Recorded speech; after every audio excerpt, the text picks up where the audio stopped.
Alright, Blizzard, let's talk heroes. Gharbad the Week. Bam! Good character, good nostalgia. The suggestion comes to us from Vacarius? That guy made this, and he wants me to talk about it, so we're going to do that.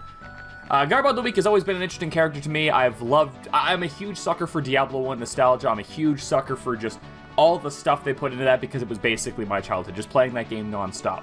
If you remember that game, or even if you've played Diablo 3 and you have no prior knowledge of the previous games, Gharbad was a character you encountered on level 4 of the first dungeon, of the dungeon in Diablo 1, and he would try to bribe you off by giving you weapons in exchange for not killing him. This fits very well because demons a lot of times are cowardly by nature, and you didn't really see that in the first Diablo game, besides when you killed off a Fallen, the rest would scatter, and then they'd come back and fight you 2 seconds later. Beyond that, cowardice was never really a feature that demons possessed in any of the Diablo games. So it was interesting to see that, because if you've read any of the books, or even if you just write fantasy or you play other fantasy games, you'll notice that they're not always fight to the last man and go gung-ho. No, sometimes they are cowards, and they will use manipulative means to get their way. That fit Gharbad to a T. Diablo 3 brought him back as like a little bit of a cameo questline appearance for one small side quest that you might run into, where he basically pulled the same stunt. He was a spirit, he wanted you to do something for him, he immediately turned on you the moment you did it. So, they kept a very good idea of what they wanted to do with this character, and it fit from the get-go. So, Vacarius has this guy slated as a support, which is an interesting pick. I probably would have gone Assassin with this one, but I can absolutely see where he's going with this, because again, an assassin would be fight to the last man. A support might show some cowardice. So let's take a look. His HP pool is pretty decent. His attack speed's okay. 1 per second. I mean, he's not meant to be a physical attacker. He just has physical attacks. His combat trait is Cower. Upon taking fatal damage, Gharbad becomes invulnerable and is slowed by 50%. An ally can channel Gharbad for 3 seconds to fully revive him at 50% HP. If his death timer runs out, he instantly hurts back to base and is healed to full. Once he's been revived, this ability goes on cooldown, with a cooldown of 90 seconds. Now, I already have some issues with this passive. One, it does fit him. It does. But nowhere in this description do I see that he can't fight. And someone who's cowering, they're not going to be involved in combat. I look at cower the same way I would look at a hide mechanic from an earlier Final Fantasy game. If you're hiding, you're not fighting. So cower, I think a stipulation should be in here that he cannot use abilities and he cannot attack enemy heroes. If you want to have him attacking minions, that's something else entirely. I don't really have too much of an issue with that. I would say he would have a power drop if that was the case, but he shouldn't be able to run around invulnerable for however long it takes him to get revived, or just wait out the death timer, doing everything he can normally do. That seems too broken, because like, if you really think about it, who all can do things when they're dead right now? Uther can throw healing spells down, but his other abilities don't do any damage. Lior can try to raise himself back faster, but his abilities don't do any damage. He can still only inflict slow. And Tyrael just blows up, but he can't do anything else in that time. He can't use abilities, he can't attack, he just chases someone down and gives them the hug of death. That's it. Giving this guy too much versatility with his passive will make people question why the other 3 death timer characters don't have anything else they can be doing besides running around and doing their one thing. This guy can do everything. So add those stipulations in, and this is a fitting passive form. I like it. Primary abilities. Q is Craft Weapon. Very fitting. I like that. Channel for 0.75 seconds to create a weapon. When a weapon is crafted, your Q and abilities are replaced. Interesting. I've seen this replacing mechanic come up a lot in these custom hero builds, so it's an interesting concept. You cannot use this while you're holding a crafted weapon, obviously, because you can't just stack weapons. And the channel cannot be interrupted by taking damage, which is handy, because if you're in a lane and a minion's just plinking away at you with arrows, you won't get stunned into not being able to use your ability. This holds 2 charges. Alright, and we're just going to jump right down to the secondary ability to see what this turns into. So the Q becomes Equip Weapon. Gharbad throws the weapon he crafted to a target ally, or onto himself if he self-casts it. Weapons have a limited durability and cause the target to deal bonus damage. The damage and durability of the weapon depends on the hero's base attack speed. So heroes like Zul'jin and Vala and the Butcher might have like a lot more damage and durability coming off of this, whereas characters who have a slower attack speed, like say Nazebo, or I don't think Arthas has too much of an attack speed either. Like characters who are not built as auto attackers will have a lot less, at least if that's what I'm reading correctly. Weapons also lose 1 second's worth of durability every 5 seconds. The equipped weapon remains outside of battle. So in other words, get the weapon, get into the fight. The bonus damage is that there's some math for you. But either way, it's cool because your support. Your job is to support your allies by aiding them in battle. That doesn't necessarily mean healer. It means help them out. This increases their damage. That's an interesting concept. I like that. Your W, after you've used Q, becomes toss weapon. You wind up and you throw it in a straight line. If it hits an enemy hero, they take small damage and are knocked back and stunned. I feel like knockback and stunned is too much. I'd pick one or the other. The knockback I kind of get, but I would also, I think the stun would work better in this case, because you're literally hitting them with the broadside of a broad axe, essentially, sometimes. So a stun would make a bit more sense, but it would be a very short stun, because you could essentially just cast Q, build a weapon, throw it immediately. So it's too much of a stun on a cheap cooldown. I mean, it is 12 seconds, but still. I'd say about 0.5 seconds to maybe 1 second if you're pushing it, but the damage would have to be lowered a bit if you were going to do that. Alright, your regular W, Spear of the Khazra. Using vector targeting, Gharbad creates a ghostly Khazra very close to him. This then attacks in a straight line. Enemies hit take small damage and lose 25 armor for 3 seconds. Cannot be used while holding a crafted weapon. I have an issue with this one too, and you're going to find this is a common thing when I'm reviewing other people's submissions, is my 2 cents. But the problem I have with this one is this is an on-call ability, not talented, that can shred armor. Very, very few heroes have that. I can't even think of any examples that have it off the top of my head, but I know there's at least one. But that's usually a talent trait. Like, think of Jaina. She can buff her Cone of Cold to do the same thing. But she has to level for that, she has to spec specifically for it, and I believe they already have to be chilled before it counts now. It used to not be that case, but either way. And there's other characters who can do it too, but they all have stipulations and they almost always have a talent associated. This is base. So, shredding the armor, to me, that doesn't work. The damage is fine, because this is not meant to be your main attack. Your main thing as a support is meant to be crafting those weapons and throwing them or giving them to allies. So this should not be the end-all be-all, like, I can shred armor and I can do damage. No. No, you can't have both. So I would say drop the armor shredding for this one, have it do the damage. Maybe give it a little bit less of a cooldown if that's the case, because it is your main way of doing damage, short of stacking your Q to throw it at people. So that's fine. But the shred armor thing, that needs to be a talent. If you're going to keep that way, that has to be a talent. And your E is Dark Ward, which is going to be your healing, right? Because most supports have at least one healing ability in this game. Gharbad places a Dark Ward at a location. Allies within the ward's location are healed by 40% of the spell damage they deal, as well as gaining an additional small health per second. The ward has such and such health, and it lasts for 10 seconds. See, that's interesting, because it specifically lists the spell damage they deal, which is their ability damage, not just their attacking damage. I guess it would be too strong if you were combining someone like, say, Vala, who has good ability damage and good auto-attack damage, so she'd be healing crazy amounts compared to other people like Li Ming, who does great ability damage, shit for auto-attack damage. So I guess that does make sense. I also like how this is like a weird, paradoxical totem to Rhaegar's slow down the enemy totem that he makes. Because lots of people can get the healing ward talents for supports. Actually, I think Rhaegar gets that as well. But they don't, they're just small little talents that die in like 2 auto attacks. This is a straight up, like, full totem that is going to be the same as Rhaegar's, but instead of slowing enemy down, you're throwing it in your own team to keep them healed at the same time.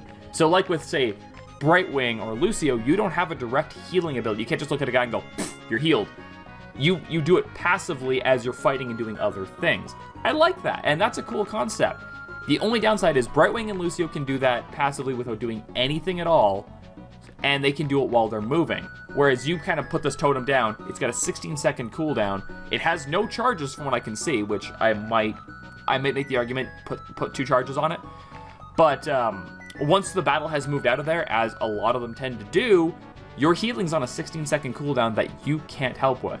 So looking at that alone, if that's the only way you have to heal, this guy will fall into the same category that Tyrande and Tassadar and like Abathur and Medivh are right now, just for quick match, but he would fall into that same category as like a supporting specialist, more than just a straight up support. And that's not a bad thing. I just wonder if that's what he was going for. On to the heroics though. Alright, so heroic ability number 1 is Healing Shrine. Gharbad channels for 5 seconds to construct a healing shrine that lasts indefinitely. Okay. Taking damage interrupts the ability but does not put it on cooldown. I would give that a small cooldown. Most abilities that get like knocked away that you're channeling for, they have like a 10-second cooldown. If you're very dedicated to not having it go on cooldown, give it like a 3-second cooldown. So you can't just be like, try it again, try it again, try it. You get stuck in an animation loop. It's weird. Has the same health and regenerating shield as a regular healing fountain, obviously. It probably looks like the healing shrine from Diablo 1 too, just for added effect. Allies can use the healing shrine instantly to heal for 30% of their max HP and regain 40% of their mana. Each ally can only use a healing shrine once every 180 seconds, but this cooldown is separate from a healing fountain. Only 2 healing shrines can be built at a time. So this is a cool concept because it helps replace or add to a resource that's already on the battlefield, and that's a unique concept because nobody else can do that. Like, it's almost like, I forget the guy's name, I think it's Azir, in League of Legends, who can provide fake towers once your towers have been knocked down. I might be misinterpreting his passive, it's just what I've seen when I've gone against him, but I believe that's pretty close in concept. The problem I have with this one is, one, it's a separate cooldown from the healing fountain as it is right now. That's not a very big cooldown to begin with, so, And, like, yeah, I think it should be shared because otherwise you could just hit, like, you can put them beside 2 healing fountains. Like, hear me out, you put your healing fountain next to the regular healing fountain, they hit both of them on separate cooldowns, they're instantly fully healed. Yes, now they're both on cooldown, but that is a huge, huge lead over the other guys. Especially if, like, you're already winning and they haven't knocked down your wall yet on a certain lane, and now you're fighting in that lane, you're never gonna die. And combine that with characters like Muradin or Joanna who already don't die. Well, like, what do you want here?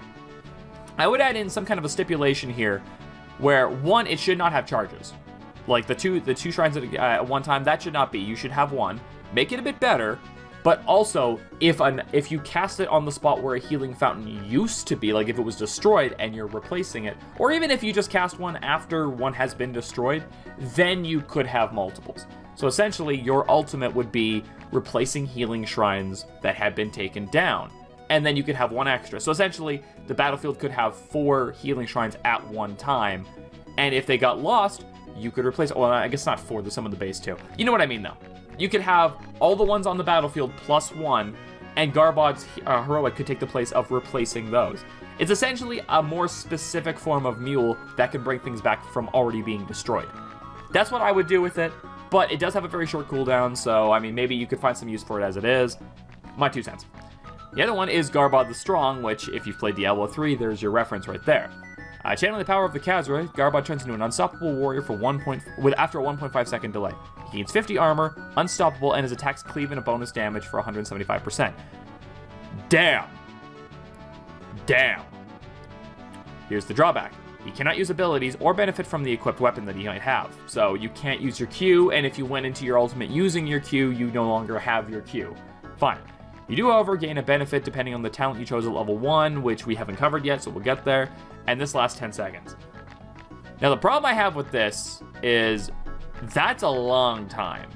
Like, think of it this way. You've just gained a ton of armor, you've gained unstoppable, so you can't get stopped, and your attacks cleave for almost double damage. That's a lot. Now, think of Leoric, just as an example. He becomes unstoppable with his. He swings his hammer, or his giant war mace, like 3 times in a straight line that does not last 10 seconds. He doesn't gain bonus armor off of it. He does a lot of damage, but he doesn't gain any of his extra stuff, and he also can't use abilities during the duration of this. So this ability kind of feels like it's giving, if nothing else, it's giving Leoric's ability the shaft. He's getting screwed because you can do that ability 1,000 times better. Even with no abilities, all this extra stuff just gives you too much. So I would say in this case, drop the unstoppable or the armor, lower the armor if you have to have both, lower the damage if that's the case, like any of that stuff here. Everything else kind of works in a concept, it just needs to be tweaked, because I like where this is going, but it definitely needs a bit of tweaking, so it doesn't seem like, why would you take anything else? Yes, you're the support, but the support's job might be to somehow jump in, like, think Malfurion with Twilight Dream. Yes, he's the support, and that doesn't provide healing, but you're silencing enemies, but it requires you to get into melee range. Tell you what, a silence don't mean jack if the enemy's dead anyway, so... Gharbad the Strong could just kill everything. It wouldn't matter. Especially if you timed him with, like, a Morales, who gave him Stim Drone. Like you're playing a double support game or something like that, and you had Morales with Stim Drone, or even like a Raynor with the attack speed buff. He just goes crazy, slaughters the enemy. Guess what? There's your support right there. And now they're all dead. So, needs a bit of tweaking, but I like it. I do. And he's also provided talents for us, so as Gharbad the Strong was listing off here, your level 1 talent will determine what buff you get for that. But it also determines what your Q and W assortment lines up with. So your level 1 talents are kind of like Zul's, where he gets to spec what his armor will be. In this case, you're speccing what enchantment your weapons will have. So if you take Fire Enchanted, your weapons deal 20% more damage to heroes and 100% more damage to non-heroic targets. For level 1, that seems a little strong. And I say that only because Sylvanas lost out the ability to take, like, double to triple damage against non-hero targets at level 1. That's like a level 4 or 7 talent now. I can't remember which one, but it's farther up now. So if she doesn't get that anymore, and that was like her main thing. That was what people used to take Sylvanas for, was just clearing minions. If she doesn't get that anymore, I don't think that she'd be able to get that much of a damage boost off of Gharbad. That's all I'm saying. Especially since, there's no stipulation that says that doesn't stack with other things. Like, if Sylvanas takes whatever the hell the talent is that kills minions really fast, if this stacks with her, that's like a 400% boost against everything. That's like oh, the boss is there. The boss is dead. Right? So, maybe put a stipulation like this does not stack with other additional damage to non-heroic targets, blah, blah, blah. Your throw weapon deals 5% damage equal to the target's max HP. So it does max HP damage, but that's a small amount, so I don't have a problem with that. And Gharbad the Strong, he gets a higher attack speed. So there you go. Forget the Stim Drone, forget Raynor, take Fire Enchanted, and Gharbad's gonna murder everything. Everything! Maybe lower that a bit. Ice Enchanted, equips weapon, slow target for 20% for 4 seconds. Final attack from the weapon slows for 40% instead. That's not that bad because like Muradin comes with a built-in slow that hits both movement speed and attack speed. This right here slows target by 20%, to me says just movement speed. It does not specify attack speed, just movement. Not that bad. Throw weapon, roots enemies for 1.25 seconds. It is a skill shot, so that's not necessarily a bad thing, that's okay. And Gharbad the Strong, his bonus armor is now 75 instead of 50. Once again, you're not gonna die. I mean, that's the equivalent of Muradin's level 20 talent. Actually, I think that's exactly the equivalent. Muradin's level 20 talent, Hardened Shield, gives him 75 armor for like 4 seconds. That's crazy. Because you can get that that means at level 10, Gharbad the Strong would be able to wade into the enemy team, especially if you're ahead in levels. Like, if you're behind in levels, maybe, but if you're ahead in levels, holy damn. You won't die, because on top of Gharbad, you probably have a tank doing something similar. And you're just cleaving guys left and right. It's too strong right now, is my point. Alright, so Lightning Enchanted. The equipped weapon. First strike made with equipped weapon stuns for 0.5 seconds and deals a bit of extra damage. Attacks from ranged heroes bounce, dealing equipped weapons. Okay, so if you stuck this on a Vala, their damage jumps in the same case, like, say, a charged bolt from the other game. Or Chain Lightning, maybe. I guess the Chain Lightning is more accurate. And attacks from melee heroes cleave in an area around the private... Okay, so kind of like Tyrion's swiping attack, basically. Or the Butcher with the cleave ability. Throw weapon explodes, dealing damage to all targets in an area, so it's more damage. Gharbad the Strong deals more damage to seconds. Oh, so Gharbad the Strong essentially gains the what is it called? The one, Burning Rage or whatever? The one where you're on fire dealing passive damage to stuff around you? He essentially gains that, which I hate to keep harping on this because the ability seems way too strong. Put that in the middle of a giant team fight where you just are wading into guys, cleaving away. I just keep making Leoric references here. And they're gonna drop dead. And then they're done. And then you push core and win. So all this stuff augments Gharbad the Strong way too much. Again, taking all these talents aside, like ignore all the level 1 talents that add to Gharbad the Strong, he's already got too strong of an ultimate. So this is just making it broken. But it's cool. It's a really cool concept. It just needs more balance. Let's take a look at the rest of the talents here. Level 4, he has Pathetic. His death timer and XP value are reduced by 50%, but he loses 10% maximum health. That's not bad. If you find... Actually, I would almost recommend taking that ability while you're learning Gharbad, just so you don't feed like crazy. But then later on, like, stop taking it once you figured out how to play him properly. So it's like... That's actually like a really good beginner's tool, is having a talent that makes you worth less experience and have a lesser death timer, but crappier health as a result. Like, that's... There you go. I would take that just to learn the character. Borsticker, Spear of the Khazra slows targets by 50%, deals an additional 25% bonus damage over the duration. Considering how that ability already is now by throwing the armor shredding in it, that might be too much. Hunting Party. Spear of the Khazra gains 2 charges but has a 2-second increased cooldown. Like I said, this comes back to the whole fix up Spear of the Khazra first and we can talk, because having 2 charges of lowering armor, and again, that lowered armor does not say it doesn't stack with itself, so you could hit them for 50% of their armor and just have them drop. Not to mention that could stack with like a Tyrande passive where you lower them even more after that, and then you throw a Jane in there and holy goddamn, forget armor, they're just dead. So there's that. Level 7 warding. Equipped weapons grant the 15 armor for 1 second after attacking. That's not too bad. Equipped weapons heal the attack 50%. Well, Tacit or shields can do that now, so why not? Durable. Equipped weapons have 50% more durability. I don't see people taking that one. I don't. When vampirism and warding are much better by comparison. Now, that said, if you're finding, like, if there was a way to build, I haven't read all the talents yet, but if there's a way to build solely buff your weapons, maybe. But without that, vampirism and warding are going to win out every time. Level 10, blah, blah, blah. Level 13, Empowered Ward. Dark Ward increases ability power 50%. I like that. I like that because Dark Ward already felt a little weak. This kind of pushes it into that point where you might want to take this. Because, yeah. Khazra Culling. Spear of the Khazra's cooldown. Restores fat. Oh, so his cooldown drops faster. You can place 50% further while Khazra is in a range of a Dark Ward. That's kind of like a Probius thing, where if you're in range of your pylon, you can do more stuff. This is the same kind of thing. So, not a bad one. That's a unique talent. I like that. Recycle. If a weapon creates a pile of scrap, if it hits a hero, Gharbad can pick it up and regain 1 charge of craft weapon. I can see where they're going with it. That one's a Gazlo thing, where you're getting scrap for more mana and lesser cooldowns. I don't see that one being too handy, if only for the fact of you're not tanky, unless you're Gharbad strong. So, you're not going to be throwing weapons into enemies and then going to pick them back up again after that because they're still there. Like, unless you get a kill on a roaming solo opponent, you're not going to go pick up that scrap. You're not. So this could be a waste more often than not. So level 17, you want, you take. I like that name, I like that. Bonus damage from an equipped weapon on Gharbad is doubled. So, okay. And he gains attack speed of 15%. Not bad.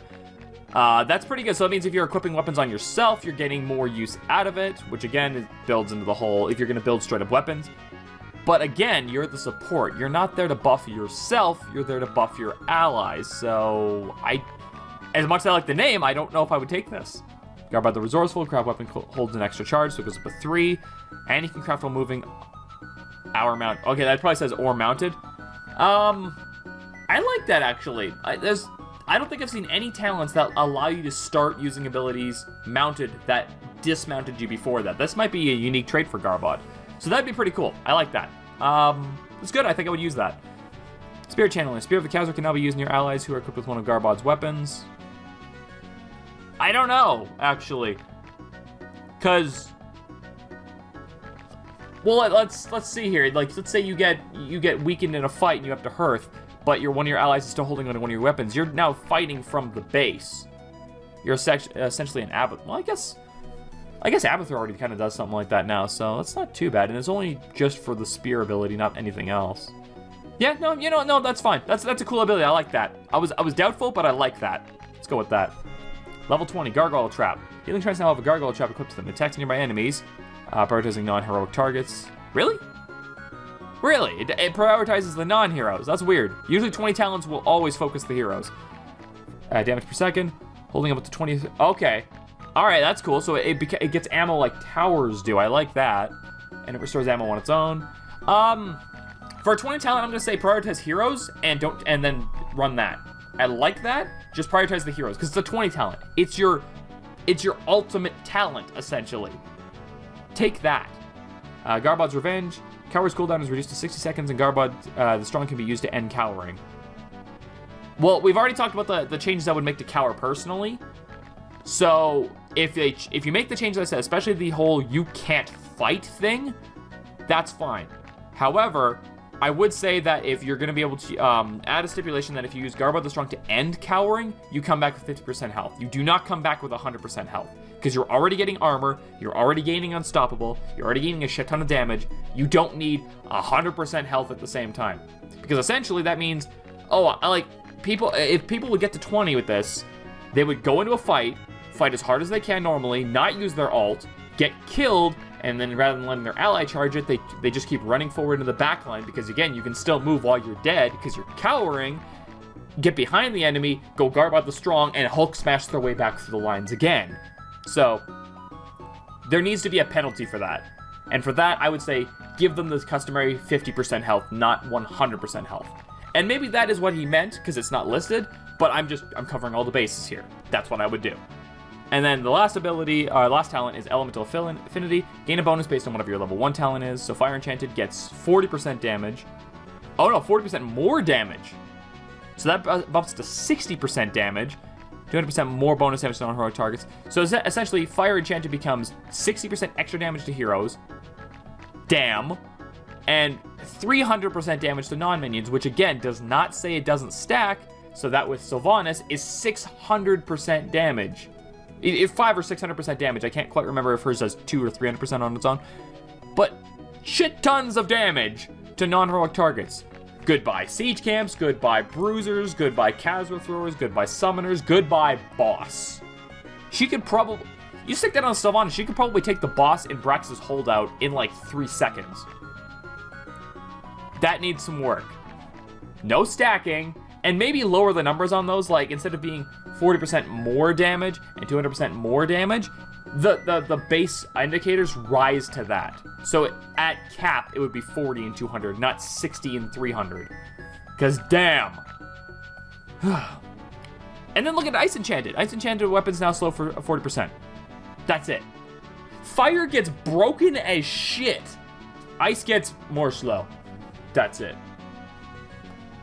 Like, are you kidding me here? Fire is easily the best choice out of those two. What does Electric get? Oh, it's now stunned. All targets hit with their first strike. Bonus damage on the first strike is now a little bit more damage. It's a group stun. That's good. I don't think I'd add more damage to it because now you're giving a group stun to something that was not a group stun before.